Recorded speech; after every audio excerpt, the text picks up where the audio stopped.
धर्मनगरी कुरुक्षेत्र में 1000 कुंडिया महायज्ञ में गोली चलने के बाद यज्ञ सम्राट हरिओम की सामने आई प्रतिक्रिया।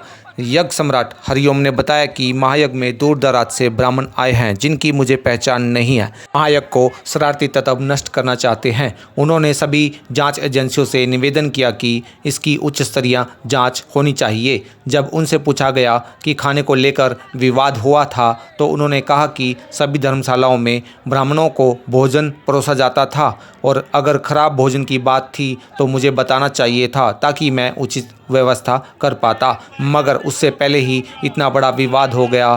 पिछले 4 दिन से सब कुछ ठीक ठाक चल रहा था, मगर एक षड्यंत्र के तहत यहाँ ब्राह्मणों को भेजा गया जो कि विरोध कर रहे थे।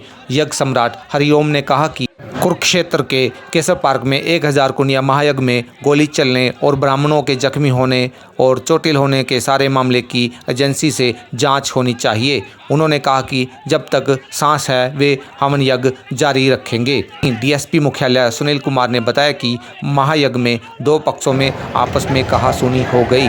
मुख्य बाबा के अंगरक्षक ने 2-3 राउंड फायर किए जिससे एक व्यक्ति घायल हो गया।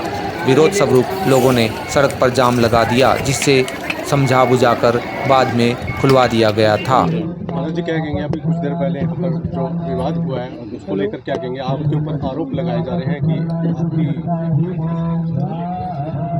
आप सब मीडिया के लोग हैं,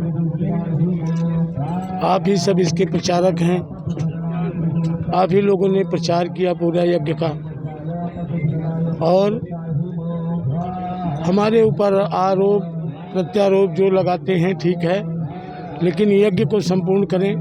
मेरी प्रबल इच्छा ये है किसी भी प्रकार से कहीं कोई त्रुटि हुई होगी तो उसकी जांच करके उसको उचित दंड दिया जाए।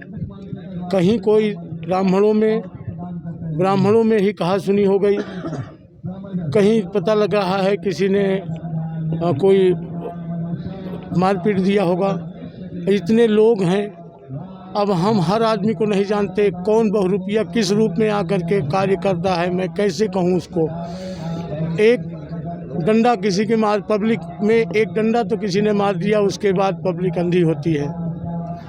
अब मैं किस को बताऊं, लेकिन आप यकीन करिए, विश्वास करिए कि मैंने पूरा अपना जीवन इसी में बिताया है और कुछ षड्यंत्रकारी यज्ञ को किसी भी तरह नष्ट करना चाहते हैं, ये एक ओरिजिनल सत्य है।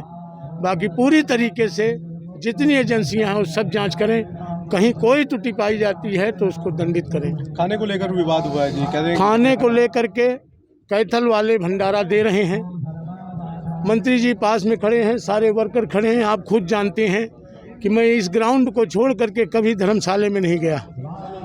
वहाँ क्या भोजन मिलता है, ब्राह्मणों से पूछता था भोजन ठीक है, बोले हाँ ठीक है। आज मुझे अभी बता रहे हैं कुछ लोग कह रहे हैं कि भोजन ठीक नहीं था, तो मैं उनसे चर्चा करता कि अगर आप ठीक भोजन नहीं दे सकते तो हम दूसरी व्यवस्था करवाएं। लेकिन उसके पहले ही ये सब विवाद हो गया, ये सब बातें हो गई, इतना बड़ा षड्यंत्र हो गया। अरे अभी 4 दिन से भोजन ठीक था, 4 दिन से भोजन ठीक नहीं होता तो आज 10-20 ब्राह्मण, हो सकता है षड्यंत्र के तहत ब्राह्मणों को भेजा गया हो, वृंदावन से भेजा गया हो। बाकी ब्राह्मण बैठ करके आहुति डाल रहे हैं, 700-800 ब्राह्मण हैं, वो बैठ करके आहुति डाल रहे हैं। अगर गलत होता तो 700-800 ब्राह्मण क्यों होते यज्ञशाला में, लेकिन वो नहीं। और आपने ध्यान दिया होगा कि आहुति डालने वाले लोग नहीं आए। जो 10 ब्राह्मण हाय हुल्ला करने लगे तो वहाँ बाकी के लोग जाकर के जरूर खड़े हो गए। बाकी इतनी भीड़ हो गई जितनी यज्ञशाला में अभी तक नहीं हुई है। यही है कलयुग की प्रधानता। अरे कोई बात हुई है तो उसको बैठ करके, किसी ने गलती की होगी, अब कई बार आप लोगों के साथ भी गलतियां हो जाती तो उसमें क्या मैं दोषी हूँ? मान लीजिए किसी के साथ गलती हो गई तो क्या मैं दोषी हूँ? किसी से कोई कहासुनी हो जाती है, मैं क्षमा मांगता हूँ। कई मीडिया कर्मियों से भी किसी ने कुछ कह दिया होगा, उसके लिए भी क्षमा मांगता हूँ।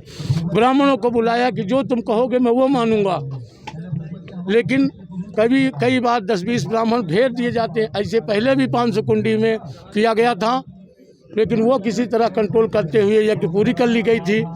वैसे इसमें क्योंकि ब्राह्मण कहीं से आ जाता है, उसमें हम अपने ब्राह्मण भेज देते हैं, उनको हल्ला ही मचाना है। अब बताइए, आप कैथल वाले भंडारा दे रहे हैं, जाइए आप जांच कर लीजिए। अच्छा से अच्छा भंडारा देने की कोशिश कर रहे हैं वो। कल तक की 4 दिनों की पूरी रिपोर्ट एकदम बढ़िया थी। सबसे पूछा, सभी ब्राह्मणों से माइक पे पूछा, व्यक्तिगत पूछा, अच्छा था। आज सुबह का लांछन है कि वो बताए कि कुछ बासी दे दिया गया, क्या दे दिया गया, लेकिन ये गलत है। अगर ऐसा था तो मैं उनसे बात करता। इतनी सी बात के लिए तो ये नहीं होना चाहिए था। यज्ञ तो कंटिन्यू रहेगा जी। यज्ञ तो कंटिन्यू रहेगा जब तक मेरी सांस रहेगी नहीं। अग्नि समाधि ले लूंगा। और अब व्यवस्था बन गई है, किस तरह का क्या? देखिए, यहाँ जो गोली चलने की घटना हुई थी उसमें एक व्यक्ति इंजर्ड हुआ है जो हॉस्पिटल में एडमिट है, और जो आउट ऑफ डेंजर है उसकी सिचुएशन स्टेबल है और उसका इलाज चल रहा है। और वो जैसे ही एप्लीकेशन मूव करेगा, कंप्लेंट मूव करेगा, उस पर आवश्यक कानूनी कार्रवाई जो भी बनती है हम दर्ज करेंगे। और जिसकी भी इन्वॉल्वमेंट है इस गोली कांड में तो उसको तुरंत से तुरंत हम अरेस्ट करेंगे। उसके लिए हमने टीम लगाई हुई है। और जो थोड़े समय के लिए जो विरोध स्वरूप जो इन्होंने सड़क वगैरह को ऑब्स्ट्रक्ट किया था उसके लिए हमने लोगों को समझा बुझा के पीसफुली उसको हैंडल कर लिया और लोगों को समझा बुझा के जाम खुलवा दिए गए। अभी तक की जो घटना हुई क्या संज्ञान में आया, क्या?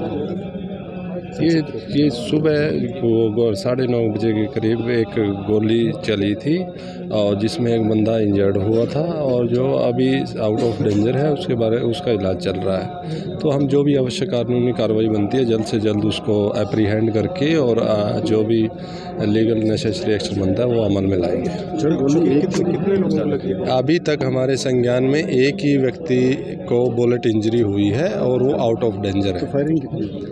फायरिंग 3 राउंड मिले हैं हमारे। कोई पहचान हो पाई है उनको जो इंजर्ड? अभी हम पूछताछ कर रहे हैं और जो जल्दी से जल्दी। वो कौन है, उसकी तो पहचान? एक आशीष नाम का व्यक्ति है, वो जो इंजर्ड है वो अभी कंफर्मेशन नहीं, अभी पूछताछ चल रही है। वो आगे जैसे जैसे अपडेट होती रहेगी आपको बता दिया जाएगा।